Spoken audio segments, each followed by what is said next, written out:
الحمد لله الحنان المنان الذي خلق الإنسان وعلمه البيان والصلاة والسلام على رسوله سيد الإنس والجان وعلى آله وأصحابه ذوي الخير والإحسان أما بعد فأعوذ بالله من الشيطان الرجيم بسم الله الرحمن الرحيم ومن يبتغي غير الإسلام دينا فلن يقبل منه وهو في الآخرة من الخاسرين صدق الله مولانا العظيم۔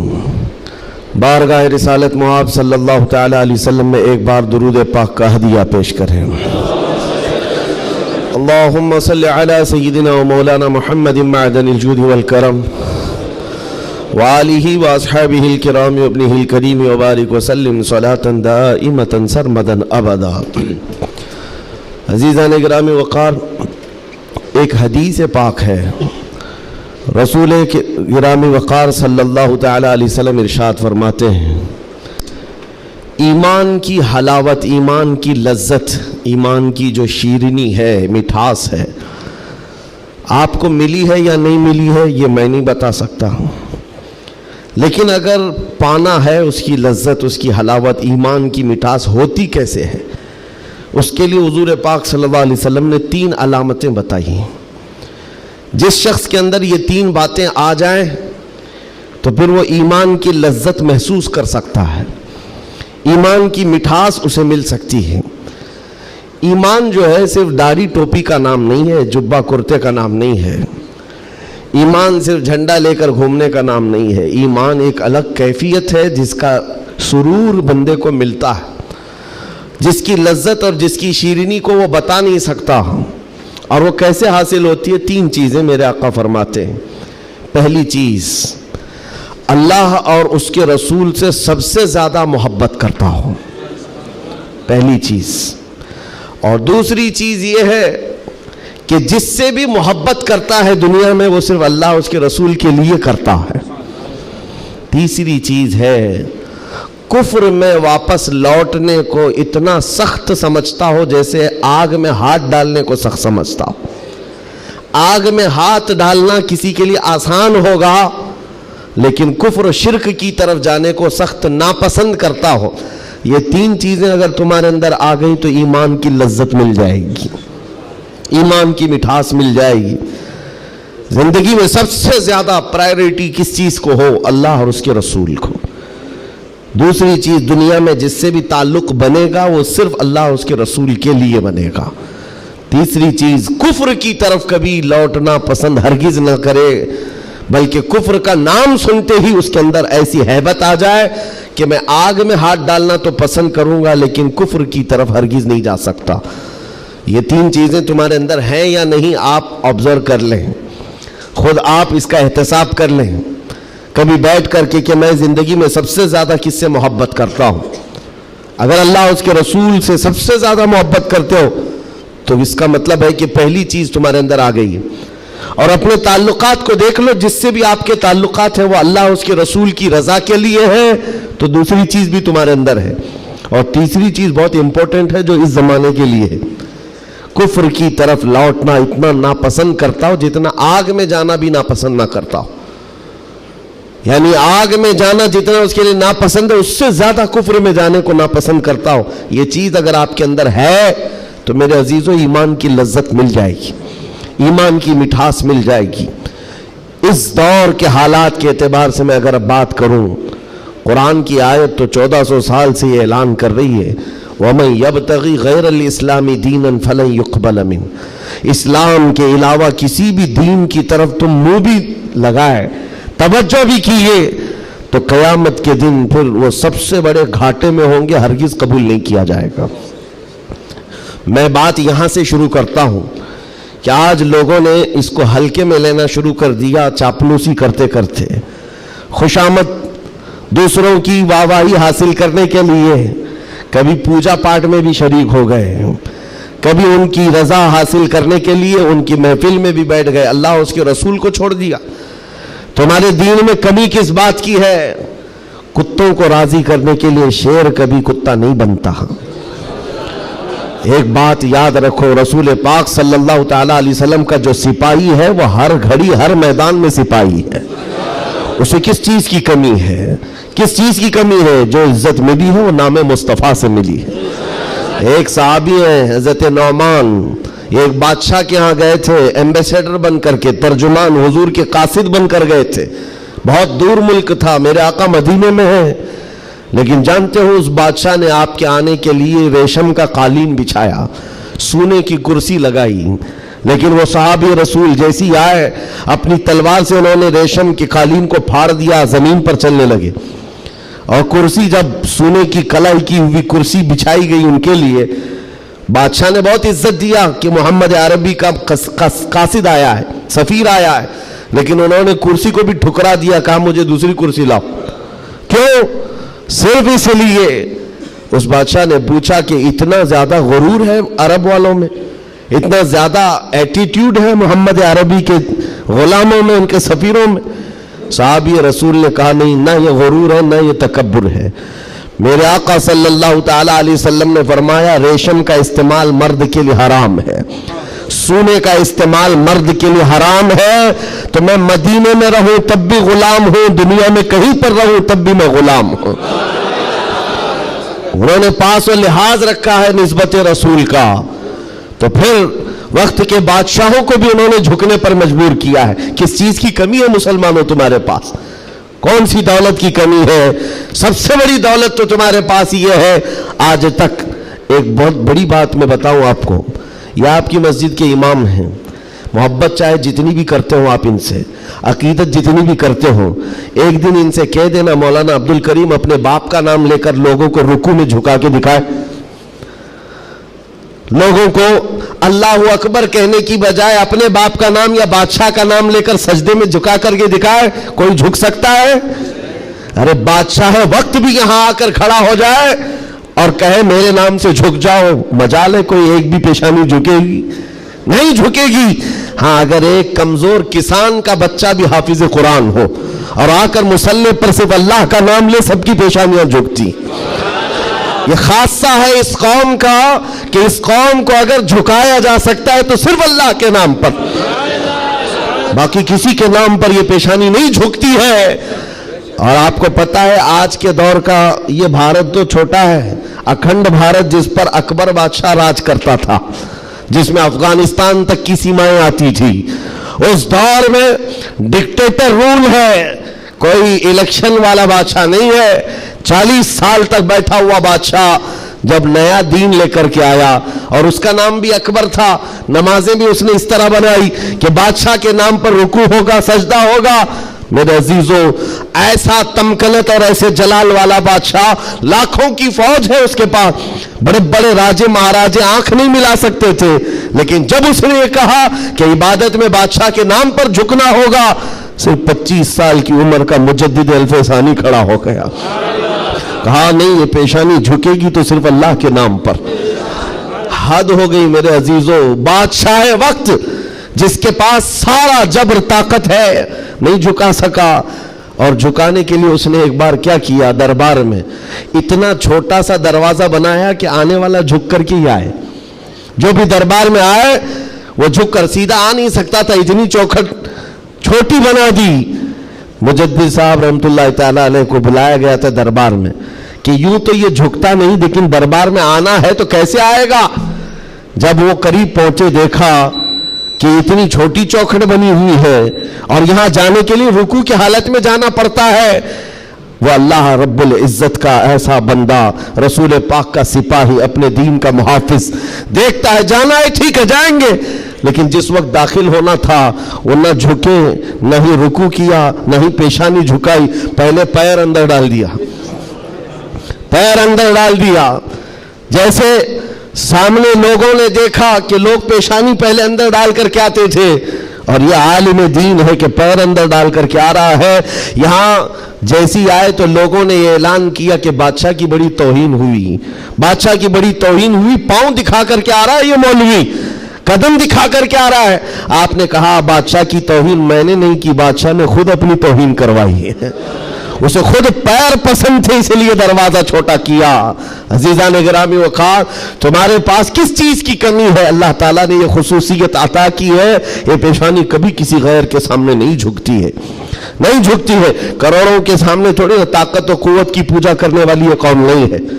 آج ان کے پاس طاقت آئی تو ان کی پوجا کریں گے، ان کے پاس آئی تو ان کی پوجا کریں گے۔ قوم مسلم صرف اور صرف اللہ وحدہ لا شریک کی عبادت کرتی ہے۔ ہم رسول پاک سے بے پناہ محبت کرتے ہیں لیکن عبادت نہیں کرتے رسول کی بھی۔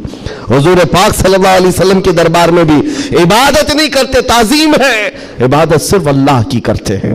یہ خاصہ کم ہے، اسی بات سے تو پوری دنیا کو کڑن ہے اور جلن ہے کہ یہ دنیا میں ایک واحد قوم ایسی ہے۔ مجھے بتاؤ، ان سب کو جھکنے کے لیے مورتیاں دیکھنا پڑتا ہے، ہاں عبادت کرنے کے لیے اپنے اپنے خداؤں کی صورت اور مورت بنائی ہوئی ہے۔ پوری دنیا میں کروڑوں مسجدیں ہوں گی، کسی بھی مسجد میں خدا کی کوئی تصویر ہے؟ کہیں کوئی تصویر بنائی گئی ہے اللہ کی کہ اسے دیکھنا ہوگا پھر جھکنا ہوگا؟ عیسائی ہوں کہ یہودی ہوں کہ ہندو ہوں کہ کوئی بھی قوم ہو، سبوں نے کچھ نہ کچھ مورت بنائی ہے۔ صرف یہ تنہا قوم ہے جو بنا دیکھے اللہ کی بارگاہ میں سجدہ کرتی۔ یؤمنون بالغیب، اللہ نے تعریف میں فرمایا ہے یہ غیب پر ایمان لانے والی جماعت ہے، اور جس کا ایمان ہی اتنا مضبوط ہے خدا کو دیکھا کبھی نہیں اور جھکتے ہیں۔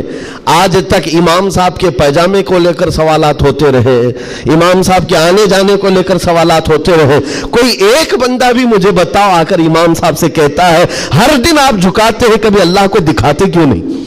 کوئی نہیں پوچھتا، ہر ایک کو پتا ہے ہمارا ایمان ہی ہے غیب پر ایمان لانے والی قوم۔ عزیزان گرامی وقار، اب میں آگے بات کرتا ہوں، جب اتنی خصوصیات تمہارے پاس ہے تو پھر اگر چہرہ کسی اور کی طرف جائے تو میں سمجھتا ہوں دنیا کا بدترین آدمی ہے، بد نصیب آدمی ہے، جس کو اللہ نے سب سے بڑی نعمت دی تھی اور وہ ٹھکرا کر کے دوسروں کی جھولی میں چلا گیا۔ اسی لیے قرآن کہتا ہے وَمَن يَبْتَغِ غَيْرَ الْإِسْلَامِ دِينًا فَلَن يُقْبَلَ مِنْهُ، جو اسلام کے علاوہ کسی دوسرے دین کی طرف پھر گیا قیامت کے دن ہرگز اسے قبول نہیں کیا جائے گا۔ وَهُوَ فِي الْآخِرَةِ مِنَ الْخَاسِرِينَ، وہ آخرت میں بہت بڑے گھاٹے میں ہوگا۔ میں ایک مثال دیتا ہوں آپ کو، ایک جو گھٹنا گھٹی ہے، ایک حادثہ مکہ مکرمہ کا، ایک حادثہ جو لکھا ہوا ہے کتابوں میں۔ قبرستان میں ایک وہاں پر جب کسی کا انتقال ہوا، ایک صاحب ہیں وہ حاجی ہیں، وہ کہتے ہیں کہ جب قبرستان میں ہم گئے تو دفن کرنے کے لیے قبر میں قبرستان کی ساری چیزیں بھری ہوئی تھی، تو لوگوں نے ایک قبر بتائی، ایک حاجی صاحب کا انتقال ہوا تھا، کہا کہ ان کو اسی قبر میں دفن کرنا ہے۔ لوگوں نے کہا یہاں ایک عالم دین کی قبر ہے۔ اب مکہ مکرمہ کے قبر ایسے ہیں کہ 6 مہینے سال بھر کے بعد کھل جاتے ہیں، اور ممبئی والوں کو سمجھانے کے لیے آسان بھی ہے کہ یہاں پہ بھی کھول دی جاتی ہیں، جگہ کی قلت ہے۔ تو جب دفن کرنے کے لیے اس عالم دین کی قبر کھولی گئی تو وہاں وہ عالم دین نہیں ہے، وہ ایک جوان لڑکی سوئی ہوئی ہے، ایک نوجوان لڑکی ہے۔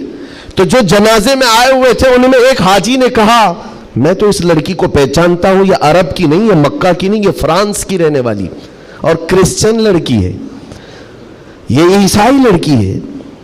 کہا یہ کیسے ہو سکتا ہے، ناممکن ہے۔ گھر سارے لوگوں کو جو خبر تھی وہ ایک اچھے عالم دین کی قبر تھی، یہاں ایک دوسری لڑکی کیسے دفن ہے؟ تو یہ ہنگامہ ہوا، بات پھیل گئی۔ اس کے بعد تحقیق کرنے لگے، جو علماء تک بات گئی تو علماء نے کہا کہ اگر یہ جو بندہ کہہ رہا ہے کہ یہ فرانس کی رہنے والی، یورپ کی رہنے والی لڑکی یہاں پر ہے، تو معلوم کرتے ہیں کہ وہاں حقیقت میں یہ لڑکی، اس کی شکل، تو کچھ لوگ ایک وفد کی شکل میں یورپ گئے ہیں اس حاجی صاحب کے ساتھ جنہوں نے یہ پتہ بتایا تھا یہ لڑکی کو میں جانتا ہوں۔ جا کر کے اس کے گھر معلوم کیا کہ کیا تمہارے گھر میں فلاں فلاں شکل کی یہ لڑکی تھی؟ کہا ہاں، انتقال ہوا تھا، چند ہی مہینے ہوئے انتقال ہوا ہے۔ کہا کیا کیا تم نے؟ کہا ہم عیسائی رسم و رواج کے اعتبار سے اپنے قبرستان میں دفن کیا ہے، ہم کرسچن ہیں، عیسائی رسم و رواج سے ہم نے دفن کیا۔ تو جو گیا تھا وفد اس نے پوچھا کہ کچھ اس کی عجیب چیزیں تھی؟ تو لوگوں نے کہا کہ ہاں ایک چیز تھی، ہمیں اندازہ ہو گیا تھا کہ وہ اسلام لا چکی تھی، ہم نے اس کو مارا توڑا بہت کچھ کیا ہے. تو پھر یہ بات خبر پھیلی اس لڑکی کے اسلام لانے کی, تو مقامی علماء کو پوچھا گیا. ایک عالم دین نے کہا ہاں وہ لڑکی دل و جان سے اسلام کو قبول کرتی تھی اور پیارے حبیب صلی اللہ علیہ وسلم سے بے پناہ محبت کرتی تھی, اور گھر والوں کے ظلم و ستم کو سہ نہ سکی, جان دے گئی اور مر گئی. لیکن ہم مجبور تھے, گھر والوں سے ہم کچھ نہیں کر سکتے تھے. لیکن اس لڑکی نے ایک مرتبہ کہا تھا کہ میرے مرنے کے بعد میرے آخری رسم و رواج اسلام کے مطابق ہو. ہم نہیں کر سکے کیونکہ خفیہ طور پر وہ مسلمان تھی, ہم ایکشن نہیں لے سکتے تھے. اور ہمیں اس بات کا افسوس ہے کہ اسے عیسائی قبرستان میں دفن کر دیا گیا. سنو حیرت کی بات ہے, لوگ ایک بہت عجیب اچنبے میں پڑتے جا رہے ہیں, نئی نئی باتیں کھلتی جا رہی. تو اس کے بعد یہ فیصلہ ہوا کہ آئے ہوئے وفد نے اور گھر والوں کو اطلاع دے کر کے کہ ہم چلتے ہیں جس قبرستان میں آپ نے اپنی بیٹی کو دفن کیا ہے, ہم جا کر کے دیکھنا چاہتے ہیں وہاں. ہاں, تو عیسائی قبرستان میں بڑی مشکل سے انہوں نے کہا کہ ٹھیک ہے. قبر کھولی گئی تو وہاں وہ عالم دین سویا ہوا جس کو مکہ میں دفن کیا گیا تھا. اب حیرت کی انتہا اور ہو گئی, اس کا اس عیسائی قبرستان میں کیا لینا دینا, یہ آیا کیسے, یہاں پہنچا کیسے. میرے عزیزو, یہ بات اگر لکھی ہوئی نہ ہوتی تو میں کبھی نہیں کہتا. اور جب اور حیرت بڑھ گئی, وہ وفد علماء کا واپس آیا, کہا کہ اس راز کو ہم معلوم کرتے ہیں اس عالم کے گھر سے ہی. ایک بات تو سمجھ میں آ گئی کہ لڑکی مسلمان ہو گئی تھی اور اسلام سے بے پناہ محبت تھی, اللہ کا کرم ہوا. ہو سکتا ہے اسے کفرستان سے نکال کر مولا تعالیٰ ایمان والوں کے بیچ میں, اولیاء اور صحابہ کے بیچ میں دفن کر دیا ہو, فرشتوں نے اس کو منتقل کر دیا. یہ ممکن ہے, یہ ممکن ہے. لیکن اس کے ساتھ کیا ہوا ہے, یہ مسلمانوں کے قبرستان سے کرسچن اور عیسائیوں میں کیسے آ گیا. گئے واپس جانے کے بعد بہت قابل توجہ بات کر رہا ہوں, اور اس زمانے کی بہت ہی امپورٹنٹ چیز آپ کو میں بتا رہا ہوں, دل دہلا دینے والی چیز ہے. واپس آنے کے بعد اس عالم کے گھر گئے لوگ, اس کی بیوی موجود تھی جو بیوہ تھی. جا کر پوچھا کہ تیرے شوہر کے بارے میں ہمیں کچھ معلومات حاصل کرنی ہے. اس نے کہا بتائیے کیا ہے. کہا کہ کیسا تھا وہ. کہا اس کے اخلاق بہت اچھے تھے, اور نمازوں کی, کہا ایک نماز بھی قضا نہیں کرتا تھا, پابند تھا, لین دین میں سب چیزوں میں اچھا تھا. پھر بچا کیا, بیوی ساری چیزیں اچھی بتا رہی, مسلمان ہے. بیوی نے گھبرا کر پوچھا آخر اس کے بارے میں اتنی تحقیق کیوں کر رہے ہیں, آپ بتا سکیں. تو علماء نے کہا کہ بتانے کے لائق نہیں ہے, لیکن سن لو, تمہارا شوہر مکہ کے قبرستان میں نہیں ہے, عیسائیوں کے قبرستان میں ملا. اس کی قبر میں وہ موجود نہیں. وہ دھاڑے مار کر رونے لگی کہ ہائے کیا ہو گیا میرے شوہر کے ساتھ, وہ عیسائیوں کے قبرستان میں کیسے پہنچ گیا. اور جب اس کا غم میں کچھ افاقہ ہوا تو خاتون کہتی ایک بات ہے جو بات مجھے آج کہنا ہے, توجہ. عورت کہتی ایک بات ہے, میرا شوہر سب اچھا تھا, لیکن کیا ہے جانتے ہو, جب ہم لوگ رات کو سوتے یا جمع کرتے, غسل واجب ہوتا, تو ہر بار میرا شوہر ایک بات کہتا کہ عیسائیوں کے مذہب میں کتنا اچھا ہے کہ غسل واجب نہیں ہوتا. یہ ہمارے اسلام میں ہے کہ بار بار نہانا پڑتا ہے, عیسائیوں کے مذہب میں جو ہے جمع کرنے کے بعد غسل واجب نہیں ہوتا, کتنا اچھا ہے. یہ بات وہ کہتا تھا, تب میں اس کو ٹوکتی تھی کہ دین اسلام کے علاوہ کسی دوسرے مذہب کے متعلق مت کہا کرو. بار بار وہ یہ کہتا تھا, شاید یہ وجہ ہے کہ موت کے بعد اسے وہیں پہنچا دیا گیا جہاں کی وہ بات کرتا تھا. وَمَن يَبْتَغِ غَيْرَ الْإِسْلَامِ دِينًا فَلَن يُقْبَلَ مِنْهُ, قرآن کہتا ہے جو اسلام کے علاوہ دوسرے دین کی طرف منہ پھیرا ہرگز نہیں قبول کیا جائے گا. اور میرے آقا فرماتے ہیں من تشبہ بقوم فہو منہم, جس نے کسی دوسری قوم کی مشابہت اختیار کی, قیامت کے دن اسی قوم کے ساتھ اسے اٹھایا جائے گا, اسی قوم کے ساتھ اٹھایا جائے گا. مسلمانوں, آج ایمان مضبوط کرنے کا وقت آ گیا آپ کے. ہواؤں کو دیکھ کر, طوفانوں کو دیکھ کر آپ اپنے دین میں ذرا بھی لچک نہ لانا. کلمہ طیبہ پر اگر حملے ہونے لگے تو کیا تم اپنا کلمہ بدل لو گے؟ اذان سے اگر کسی کو نفرت ہونے لگی تو کیا اذان کے کلمے بدل لو گے؟ یہ دنیا اگر تم بدلنے لگ گئے تو اتنا بدلے گی کہ انسان کی بجائے کتا بنا کر رکھ دے، تب بھی وہ راضی نہیں ہوں گے، تب بھی وہ راضی نہیں ہوں گے۔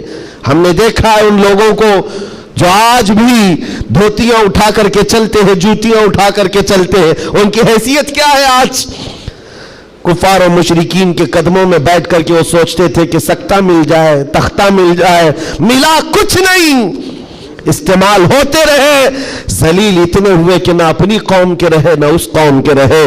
کاش ایک بار میرے مصطفیٰ کا وفادار بن کر دیکھتا، ایک بار بن کر کے دیکھتا، پھر عزتیں کیا ہیں؟ اللہ اکبر، جب تک بکے نہ تھے تو کوئی پوچھتا نہ تھا، یا رسول اللہ تم نے خرید کر ہمیں انمول کر دیا ہے۔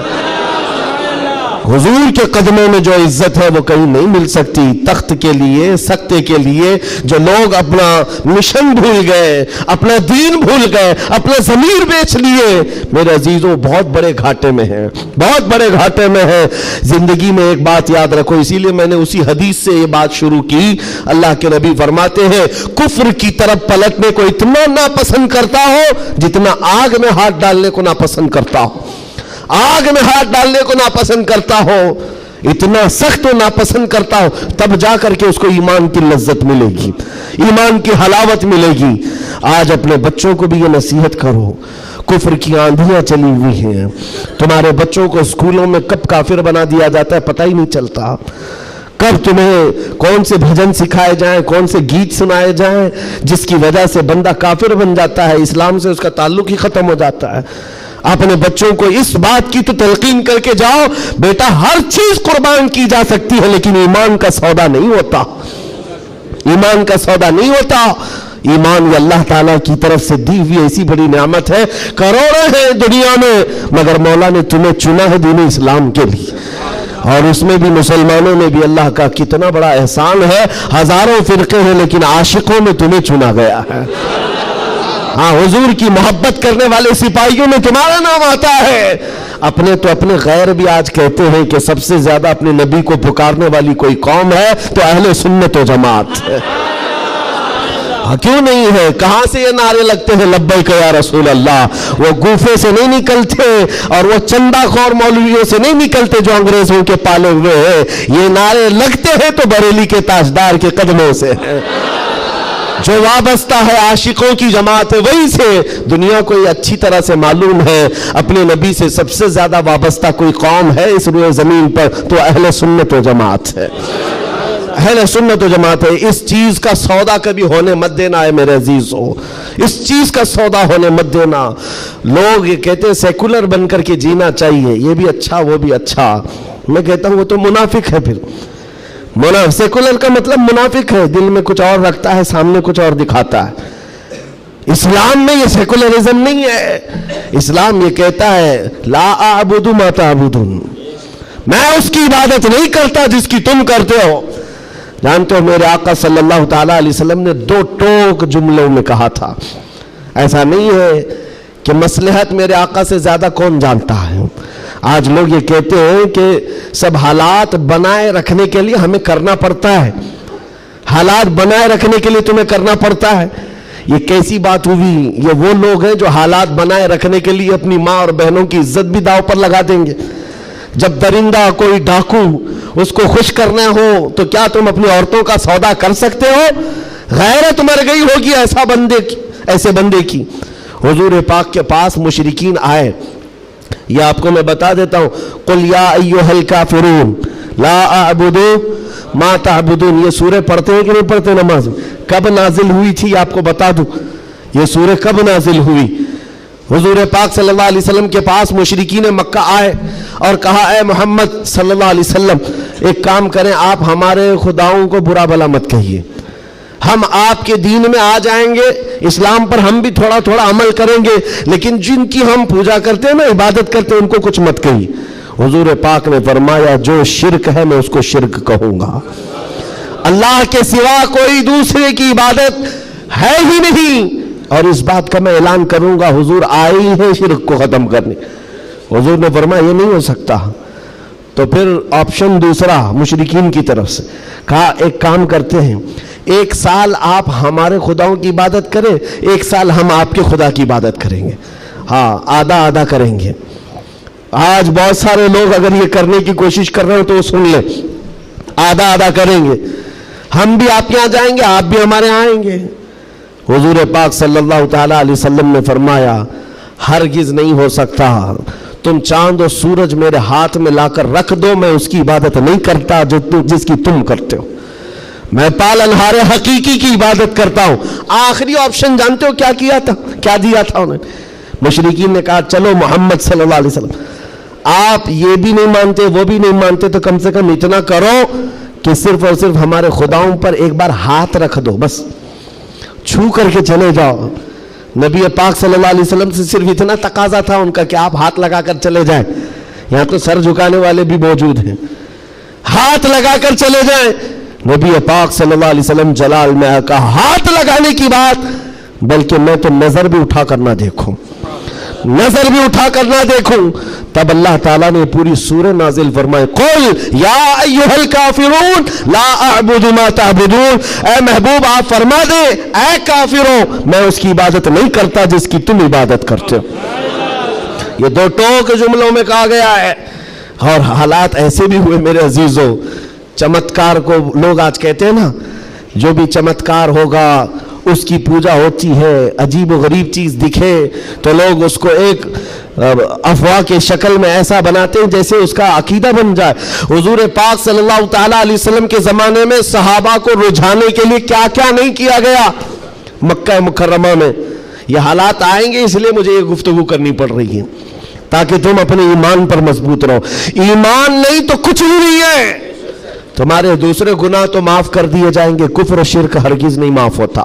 ان اللہ لا یغفر ان یشرک بہ ویغفر ما دون ذلک لمن یشاء، رب تعالیٰ فرماتا ہے شرک کو اللہ ہرگز معاف نہیں کرے گا، اس کے علاوہ جو بھی ہے اللہ معاف فرمائے گا۔ ایمان ضروری ہے۔ صحابہ کا ایمان ختم کرنے کے لیے کیا کیا گیا؟ اتفاق ایسا ہوا کہ مکہ میں ایک بھگوان بولنے لگ گیا، پتھر کی مورت تھی اور پجاری بیٹھا ہوا تھا، اچانک پتھر جو ہے بات کرنے لگ گیا اور بات کر رہا ہے، ظاہر سی بات ہے یہ عجیب و غریب چیز ہے نا، یہ اس دور میں ہے۔ ہاں اس دور میں مٹی سے بنائے ہوئے ان کے معبود نہیں ہوتے تھے، وہ پتھر کو تراش کر کے بناتے تھے، اور میں کہہ رہا ہوں حقیقت میں بول رہا تھا، ایسے نہیں ہے کہ ادھر سے دودھ پلا رہے ادھر سے پانی نکل رہا ہو، وہ والا سسٹم نہیں ہے، بلکہ حقیقت میں پتھر بات کر رہا تھا۔ تب اور بات کر بھی کیا رہا ہے، حضور پاک صلی اللہ تعالیٰ علیہ وسلم کو جھوٹا کہہ رہا ہے، نعوذ باللہ معاذ اللہ رب العالمین، حضور کی شان میں گستاخی کر رہا پتھر۔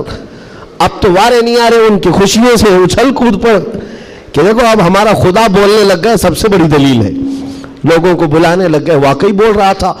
لوگ چمتکار دیکھتے ہیں تو سر جھکا لیتے ہیں، ارے حقیقت ہے پتھر بول رہا ہے، پتھر بول رہا ہے۔ سب آئے جمع ہونے لگے، مکہ کا ایک بڑا جمع غفیر تھا، تو صحابہ کو بھی بلایا گیا، دیکھو آؤ ہمارے خداؤں کو جھٹلاتے ہو، بات کر رہا ہے خدا، اور تم جس نبی کی بات کرتے ہو اس نبی کو جھٹلا رہا ہے، یہ حقیقت میں خدا ہے، تم کہتے تھے نا کچھ نہیں کر سکتا، بول رہا ہے۔ صحابہ گئے، اب ان کے پاس کیا تھی، صحابہ دیکھ کر آئے حضور کی بارگاہ میں، کہا یا رسول اللہ صلی اللہ علیہ وسلم، غضب ہو گیا، ان کا خدا تو بول رہا ہے۔ حضور نے اس پر کوئی زیادہ ری ایکشن نہیں دیا، کہا کیا بول رہا ہے؟ کہا یا رسول اللہ سننے کے لائق نہیں، آپ کی شان میں گستاخیاں کہہ رہا ہے، جملے بک رہا ہے۔ کہا کون؟ پتھر۔ حضور نے فرمایا ہاں۔ حضور نے پوچھا پتھر؟ صحابہ نے کہا ہاں یا رسول اللہ۔ حضور نے فرمایا چلو ہم بھی سنتے ہیں، ہم بھی چلتے ہیں، جا کر دیکھیں گے۔ نبی پاک صلی اللہ تعالیٰ علیہ وسلم تشریف لائے صحابہ کے ساتھ، صحابہ اکرام رضوان اللہ تعالیٰ علیہ مجمعین بھی ساتھ میں ہیں۔ جب نبی کریم صلی اللہ تعالیٰ علیہ وسلم وہاں قریب پہنچے تو وہ جو بت بول رہا تھا، بعد میں کر لے سکتے نا، جب وہاں پر حضور اکرم صلی اللہ تعالیٰ علیہ وسلم پہنچتے ہیں تو دیکھا وہ بت خاموش ہو گیا، اب نہیں بول رہا ہے، چپ ہو گیا ہے۔ حضور آتے ہیں، پجاری سے پوچھتے ہیں، بہت اعلان کر رہے تھے، کہاں ہے؟